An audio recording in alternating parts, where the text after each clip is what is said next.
How can people deal with the emotion of envy? The root cause of this, Yuraj, is ego.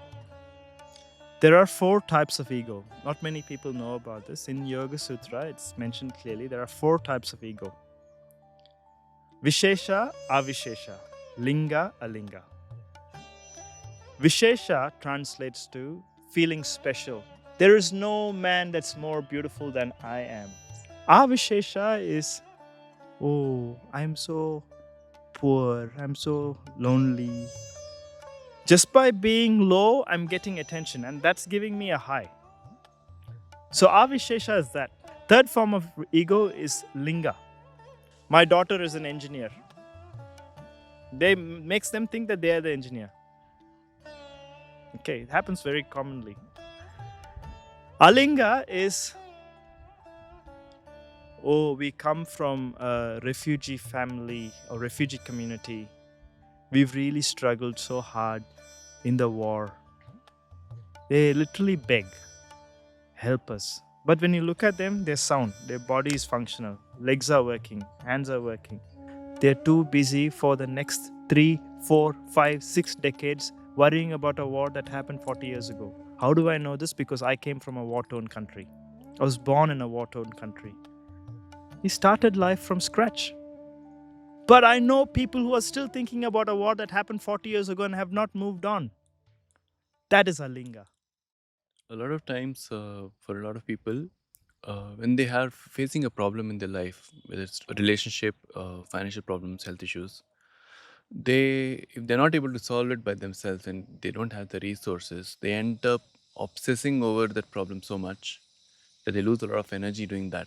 That leads to kind of a feeling of disgust with themselves because they don't realize sometimes that maybe they don't realize sometimes that it's them who is doing it. It's not that their life is in shambles, but it's because they're obsessing over this one particular thing so much that they're not taking care of the rest of their life. Mm, So how can they break out of this pattern, this loop? mm. I'll give you a simple solution. This is 1 minute to solve this problem. So there are two problems here which you define.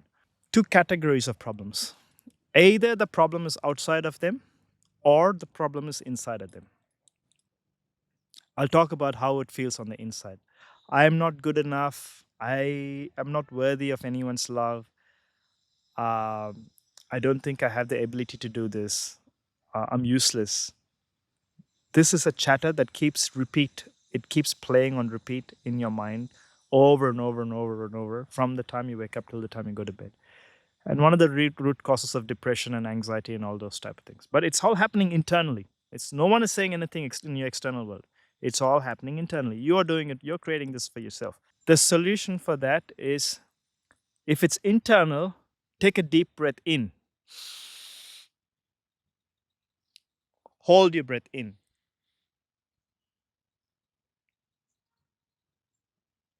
As long as you can. Even when you can't hold anymore, hold it in for 10 more seconds.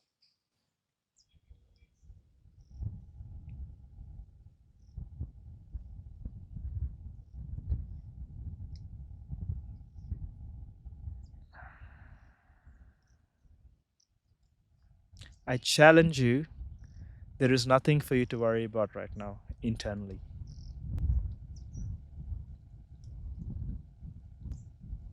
When the problem is outside of you, it's external.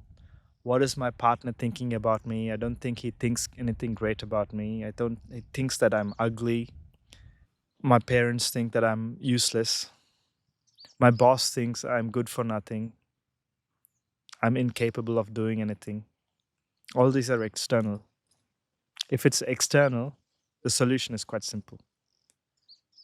Exhale all your breath out and hold your breath out. Practice with me. Try it. It's hard to talk while you're holding your breath out.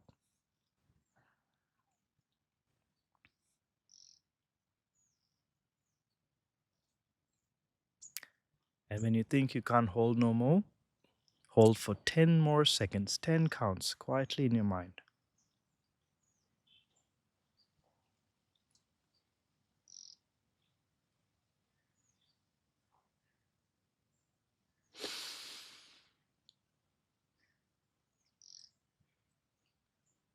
How do you feel? Quite balanced. It resets your neurology. Super simple. Don't have to go into depression because of this. Don't have to go into anxiety because of this. Try this 1 minute practice. Do both internal and external. If your problems are inside, then you're assuming that people are judging you from the outside. It's always that. Nothing is ever outside, everything is created inside. We design our lives inside and we manifest everything that's happening outside from the inside. It's meant to be raining today. We manifested this beautiful day. It's overcast, the lighting is phenomenal. The camera team is loving this. And there is a cool breeze that's coming with a very soft, succulent smell of some herbs and flowers. Why is it like that? Why is the external environment so beautiful? And this feels across as far as I can see in front of me.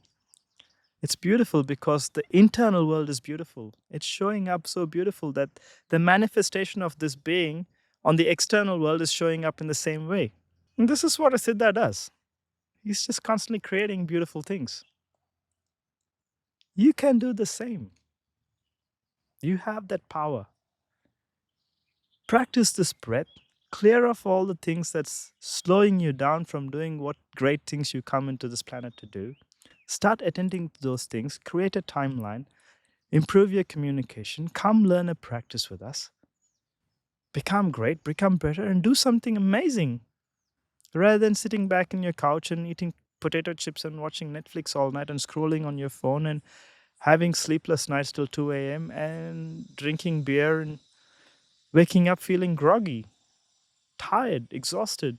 And then this pattern continues on, you continue on feeling really judged, and the only person who's judging you is yourself. Step out of it. How can people deal with the emotion of envy towards other people, uh, especially in more darker times where they're feeling that, why did this problem happen in my life and it's not happening in other people's life? Or they might be feeling that God has been unfair towards me for because I got this problem. So how can they get out of this mindset and get into a more constructive mindset? Okay, that's a good question too. So envy is jealousy. This nature of comparison that the human mind has, that he or she is better than me, she's more prettier than me, he's got a better job than I do, he's driving a better car or nicer car, and I don't even have a car. I really don't have a car, but I don't feel envious about people who have a car. Um, Suburb, house, you know the drill, right? So everyone does this. We got sent to school and it started there. Everyone's trying to compete and compare with other people. The root cause of this, Yuraj, is ego. There are 4 types of ego. Not many people know about this. In Yoga Sutra, it's mentioned clearly there are 4 types of ego: Vishesha, Avisesha, Linga, Alinga. Vishesha translates to feeling special, feeling extraordinary, a narcissistic quality, or someone who is very pompous. There is no man that's more beautiful than I am. Look at me. The way to go to Bangalore is that way. Something like that, just exaggerating. It's all about them. Everything is about them. The entire conversation is about them. They will not let anybody speak. No one is greater than them. Every accomplishment is theirs. He's also the person who's gone to Mars and Venus and come back to planet Earth. This is called Vishesha. They're too good to be associated with anything less than them. The only people they hang out with are other more Visheshas. And they will have this ego clash because I am Vishesha more than you are Vishesha. Okay. Our Vishesha is, oh, I'm so poor. I'm so lonely. I don't have any friends. Nobody loves me. My parents don't love me. My wife does not like me. And they put themselves down so much. What do you think is happening when I was doing all that? I got your attention, right? I got your attention, right? Just by being low, I'm getting attention, and that's giving me a high, a false high. The other one is also a false high. So Avishesha is that. Avishesha is you put yourself so low that you expect the sympathy and the mercy of the people around you. And that's why that happens. And that's another second form of ego. Third form of ego is Linga. I belong to. His ego is saying, we must be hearing this a lot. Like my cousin is an astronaut, and he's actually doing some science project in Mars. This guy has not done anything. He's scrubbing plates in the back of a kitchen for $20 an hour. Doesn't have money. He's got a loan that's beyond his grave. He's never going to be able to pay it throughout his life. But his cousin is an astronaut and he's traveling through space, and he's associating himself with that cousin who's done the hard work, who's done everything that needs to be done to be excellent and elite in his life. But he wants to get all that grace without doing any work. How are we like this, human beings? We don't even think that anyone notices this. Linga is taking credit for someone else's work and we associate with them. My daughter is an engineer. They makes them think that they are the engineer. Okay, it happens very commonly. Alinga is, oh, we come from a refugee family or refugee community. We've really struggled so hard in the war. We lost everything. We don't have anywhere to stay. They literally beg, help us. But when you look at them, they're sound. Their body is functional. Legs are working. Hands are working. Head is perfectly in its place. All they need to do is lift that body and move 4 steps and start thinking about how they can make life move. Put that timeline on. No. They're too busy for the next 3, 4, 5, 6 decades worrying about a war that happened 40 years ago. How do I know this? Because I came from a war torn country. I was born in a war torn country. I was 2 years old when my parents' house got blown up. War everywhere, fire everywhere, black clouds. We lost everything. We lost our home, we lost our family. Some got killed, some died, some disappeared, some got blown up. We started life from scratch. But I know people who are still thinking about a war that happened 40 years ago and have not moved on. That is Alinga. Taking privilege on the lower consciousness of the human grid to feel good while feeling bad about something that happened to somebody else. And they were not even part of that war. They were not even in the country when that war happened.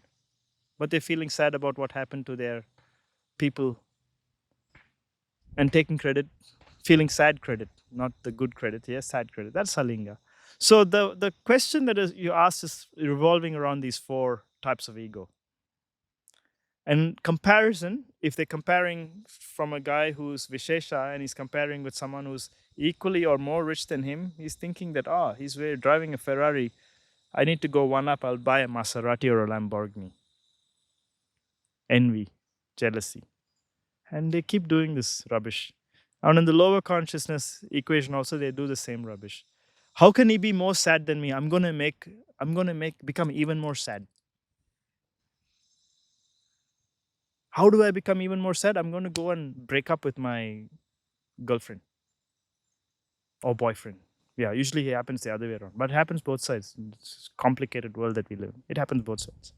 I'll break up with him for 1 week and I'll feel miserable. That way, I'll feel more sadder than my friend. Until someone like me comes and slaps and say, "Wake up! We have better things to do. We need you. We need to create forests here in this world." Arumugan Siddha, I have a follow up question to the answer that you gave about the 4 types of ego according to Yoga Sutra. Can these egos be overcome by doing a physical practice like how you teach in Healing Warrior Tribe? Great question, Yuraj. Actually, a very unique question because first thing is not many people know that there are four types of ego. When you mention the word ego, they go into a defense mechanism. They say that I don't have any ego.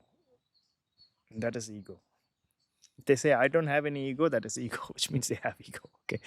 So to how to tackle, so yoga's already discovered this thousands of years ago. There are sages and siddhas have discovered that the mind works in all these aspects to gather attention in by going high and going low, by belonging to something and not belonging to something and all that, right?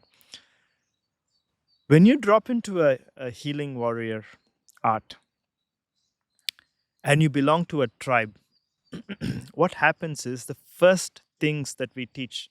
I don't take anyone. This is not for everyone.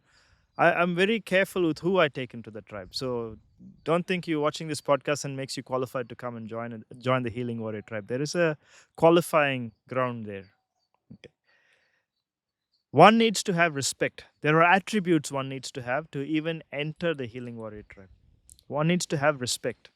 Respect for oneself, respect for the other, and the tribe. One needs to have devotion. Devotion to oneself, devotion to the other and the tribe. And the art. Respect to the art, devotion to the art as well. Discipline.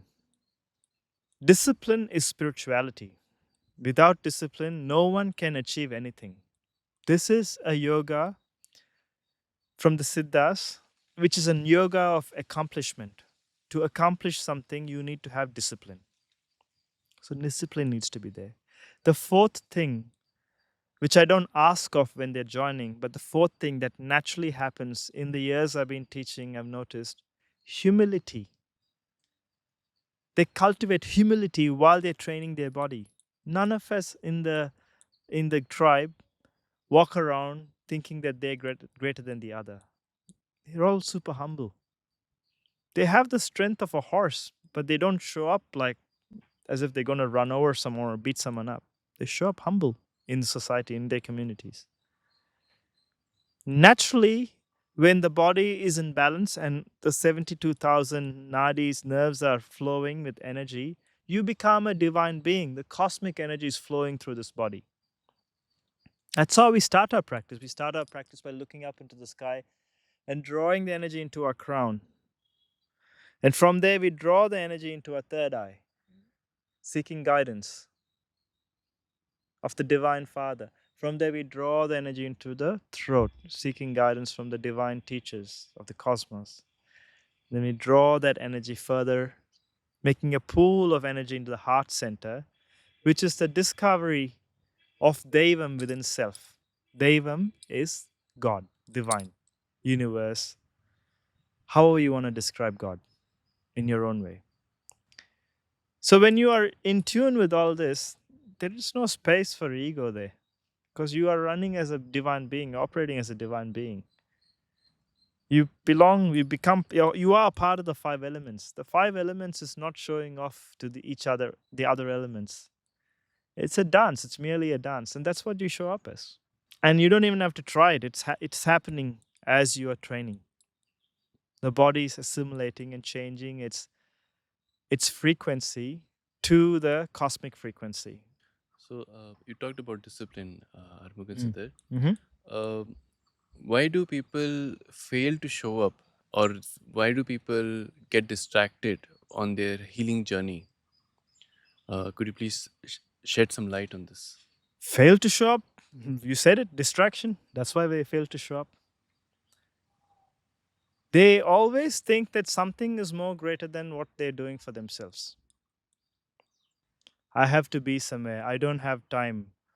I slept late, so I need to sleep in. I have a tummy problem because I went out and ate rubbish at late night. I'm feeling too much fatigue. I need to rest for one more day.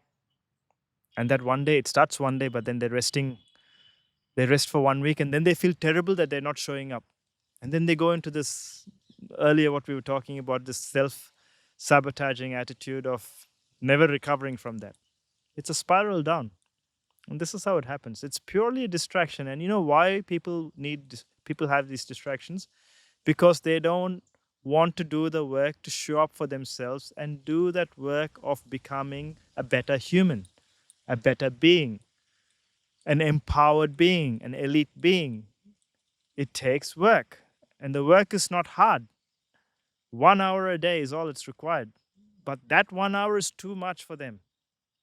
It's too hectic because in that 1 hour, they will find something else to do that is nothing to do with themselves or their growth. It's in the mind, it's playing all these games. And that's why they do it. How do you overcome that? Show up. The mantra for Healing Warrior Tribe is to show up and come from a place I don't know, I want to know. And naturally, everything will flow in because you're coming up as an empty vessel. The nectar of the divine juices will just flow in as you're doing your practice. Boom, you're set for the day. Go create something amazing with that energy.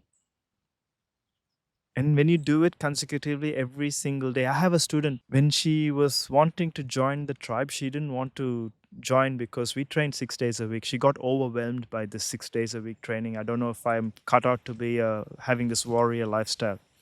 We are a bunch of cool people, really chill, laid back, but we are sharp at the same time. We're disciplined, we are resilient.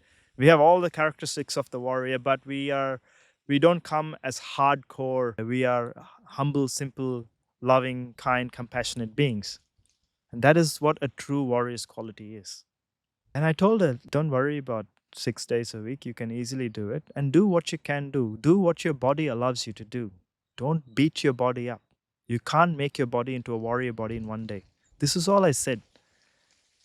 It's been more than 6 months. 28 weeks she's been training. Not a single day she has stopped for anything. During her periods, normally I advise my female students not to train, take rest for those days, so that the body is able to repair and not overload itself. But there are simple practices for when you have your periods or before you're having your periods to help with the period pain and the menstrual cycle, to have a smooth menstrual cycle. So it's not a long period, it's a shorter period. It's healing that hormonal disruption of the period. So it's not a painful period. It takes time. These are practices. So she chooses to do those practices during her periods, and she has not stopped for 28 weeks. So there is a student like that. This is like the opposite quadrant of discipline. She's taken discipline to the next level. On the other hand, I have students from who joined me right at the very beginning 4 years ago. They come in, they train, they get great results. They're there for 6 weeks, 8 weeks, 6 months, and then they fall off the wagon and they disappear for 3 months, become sick, become ill, have all sorts of emotional crappy problems because they're not thinking straight anymore. And then they come back crying with poor health again, saying that, hey, can you please help me? The only question I ask them, what is the problem you're trying to solve now? They only fell off the wagon because they didn't have anything to solve.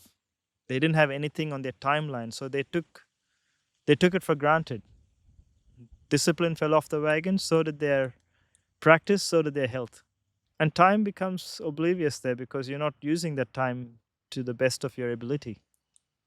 Time and space is illusion anyway, so this is what happens. This is the pattern.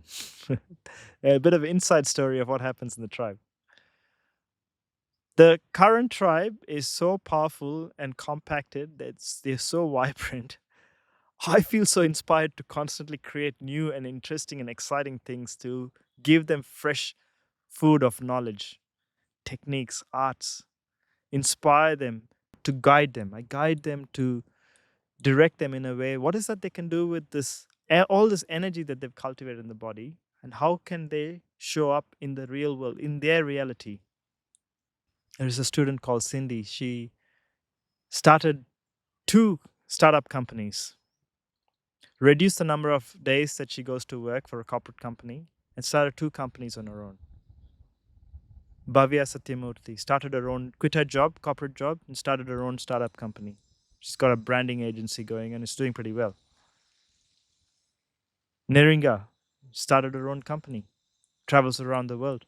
So people are making some massive transformations when they are disciplined. Why are they disciplined? It's because they have something that they want to achieve in their timeline, accomplish in their timeline.